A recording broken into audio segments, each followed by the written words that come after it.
भावलपुर में patrolling police सतीका मोड़ की दबंग कार्रवाई। इस हवाले से तफसीलात जानते हैं हम अपने नुमाइंदे जमील जल्दी की इस रिपोर्ट में। पेट्रोलिंग पुलिस हसन रजा के विजन के मुताबिक डीएसपी पेट्रोलिंग पुलिस सरफराज ताड़ की हदायत पर पेट्रोलिंग पुलिस सतीका मोड़ की दबंग कार्रवाई जारी। हेड कांस्टेबल वकास तफैल अपनी टीम के हमरा पुल फोड़ो पर गश्त के दौरान एक मोटरसाइकिल सवार होंडा 125 काला रंग को रोका। तलाशी ली और ईपीपी ऐप पर चेक किया तो पता चला मोटरसाइकिल 2 साल कबल हारूनाबाद से चोरी हुआ था, जिसकी एफआईआर दर्ज थी। पेट्रोलिंग पुलिस ने मोटरसाइकिल और गुलाम मुर्तजा नामी शख्स को गिरफ्तार करके थाना सिटी ए डिवीजन भावनगर में मुकदमा दर्ज करवाकर पाबंदी से लासर करवा दिया और मोटरसाइकिल मालिक को कॉल की कि आपका चोरीशुदा मोटरसाइकिल मिल गया है।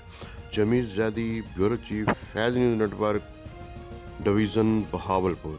आपने रिपोर्ट मुलाहिजा की। मजीद खबरें और अपडेट्स जानने के लिए देखते रहिए Faiz news network. Faiz news, Faiz सबके लिए।